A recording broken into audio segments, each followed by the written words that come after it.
Son las 10 de la noche, las 9 en Canarias.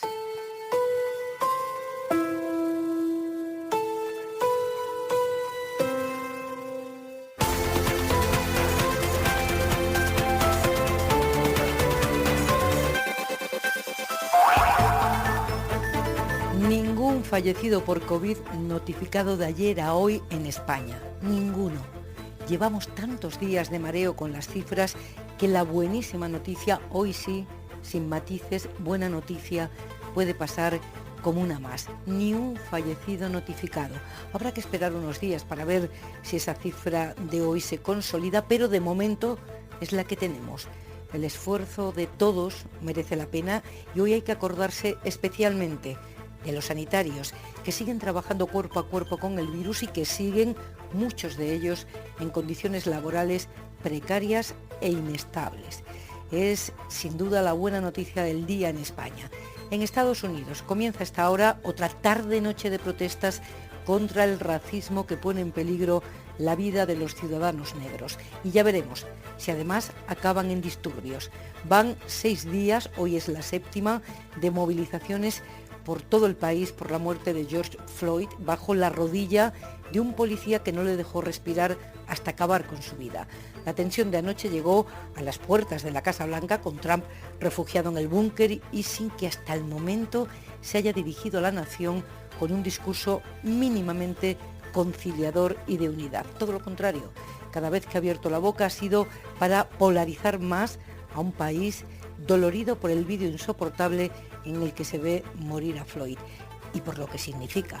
La autopsia independiente encargada por la familia acaba de conocerse. ¿Y qué dice esa autopsia? Corresponsal Marta del Vado, buenas noches. Buenas noches. Dice esa autopsia independiente que George Floyd murió de asfixia por tener la rodilla del policía clavada en su cuello durante 8 minutos y 46 segundos. Esto contradice a la autopsia oficial, que dice literalmente que Floyd no murió ni de asfixia ni estrangulado, sino que murió por la combinación de la hipertensión que sufría y el consumo de sustancias tóxicas. Otra diferencia es que la autopsia independiente asegura que Floyd murió en ese lugar, en el suelo, en el que se ve en el vídeo. La autopsia oficial dice que murió minutos después en la ambulancia mientras intentaba ser reanimado. Y esto es importante porque puede cambiar los cargos contra el policía detenido, cargos por homicidio involuntario, y puede añadir la agravante de conducta criminal para él y los otros 3 agentes que estaban en ese momento y que no tienen por ahora ninguna acusación, Pepa. Hemos escuchado a Donald Trump esta tarde pedirle mano dura a los gobernadores.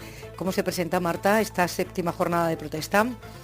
Pues hoy se van a repetir las protestas. En algunas ciudades, de hecho, ya han empezado de manera pacífica, como todas las tardes, y las autoridades esperan que con la caída de la noche vuelvan los disturbios, y la prueba es que aquí en Washington el toque de queda se impone 4 horas antes que ayer. Va a entrar en vigor a plena luz del día, a las 7 de la tarde. Hay 2 elementos que pueden agitar todavía más estas protestas. 1, los resultados de la autopsia independiente que acabamos de contar, y 2, esa conversación que se ha filtrado de Trump con los gobernadores, en la que el presidente pide mano dura, intervención incluso del ejército, detención y cárcel para quienes participen en los disturbios. Marta, vuelvo contigo a las 11. Hasta luego. Hasta ahora. La pandemia y la crisis económica que la acompaña, con 40 millones de parados, ha roto el guión con el que Donald Trump pretendía presentarse a las elecciones de noviembre. Pleno empleo y bolsas por las nubes. Bueno, pues ya no. Sin ese ingrediente para vender, opta por la guerra ideológica con un enemigo exterior, China, y con un enemigo interior, cualquiera que se declare antifascista. Pepa Bueno. En la cadena SER, hora 25. El día en 2 minutos, Aymar. En España van a más las concentraciones por la sanidad pública frente a los centros de salud.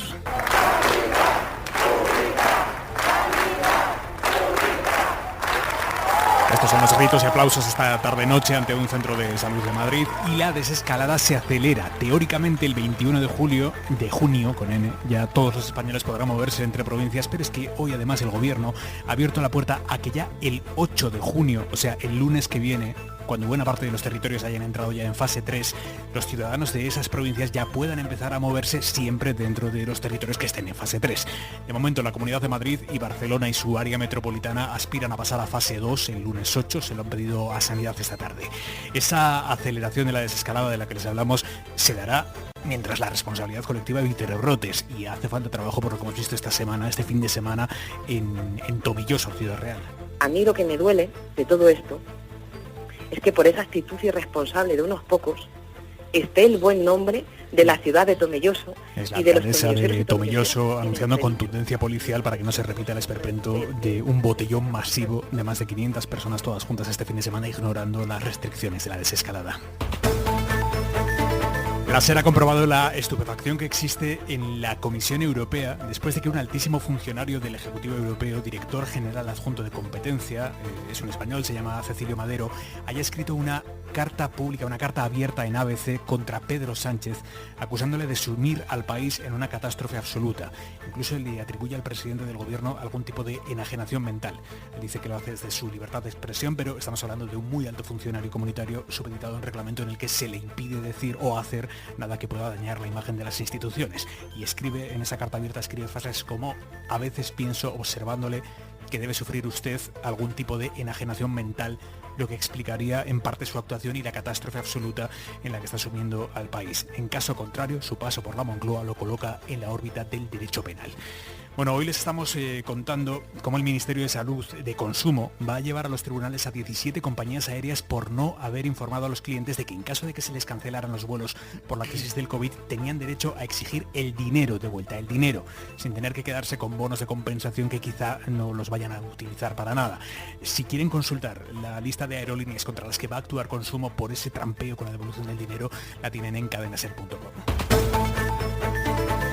Sobre trampeos, uno delictivo muy peligroso, el del falso médico que trabajó en varios centros sanitarios de Cataluña sin que nadie lo detectara, que llegó a firmar incluso el acta de defunción de un paciente de COVID. Sabíamos que había trabajado en un hospital público, el de Martorell, pero es que hoy les estamos contando que también trabajó 13 días en una residencia de ancianos en el momento más grave de la crisis del COVID, sin que nadie detectara el engaño. Y el Consejo de Ministros aprobará mañana una ley contra los residuos plásticos, una ley que incluye dos novedades importantes. La primera, bares y restaurantes estarán obligados a darnos agua de grifo gratis desde el momento en el que el Congreso termine de ratificar ese texto, que puede ser en el primer semestre de 2021, y en 2023 los usuarios tendremos que pagar por los vasos de un solo uso, como ya pagamos por las bolsas de plástico. Pues cuando vayamos a una hamburguesería, por ejemplo, el vaso de un solo uso tendremos que pagarlo. Y en la mesa del análisis de este lunes, como todos los lunes, 3 periodistas. José Antonio Zarzalejos, periodista del Confidencial, buenas noches. Hola, buenas noches, Pepa. Lucía Méndez, periodista del Mundo, buenas noches. Hola, Pepa, muy buenas noches. Y el director adjunto de La Vanguardia, Enric Juliana, buenas noches, Enric. Muy buenas noches. Y en la contraportada de Hora 25...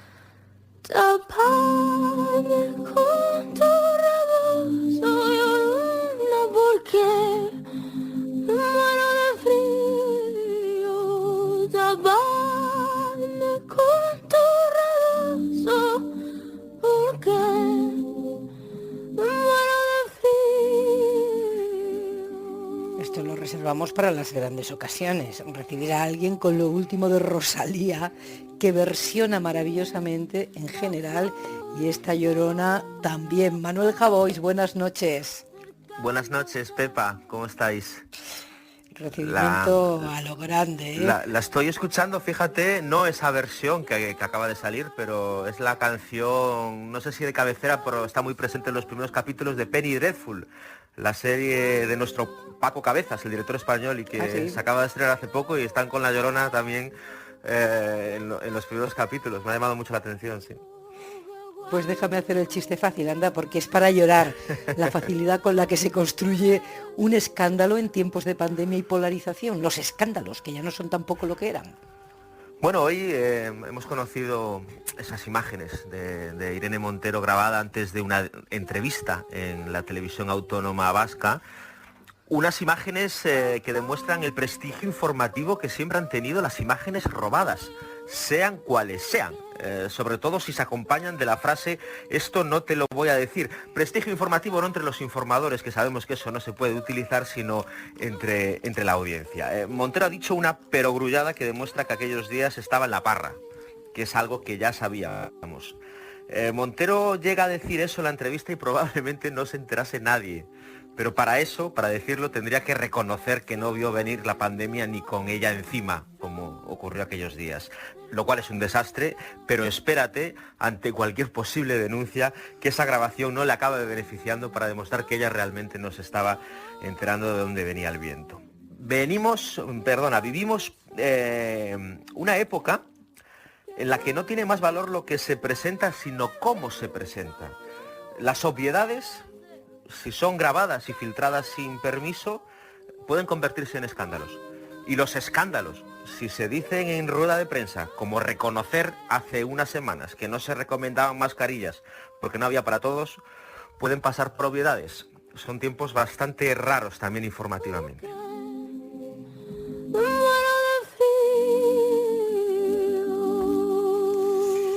Sí, tiempos para morirse de frío. Javois, hasta mañana, un beso. Un beso grande, chao.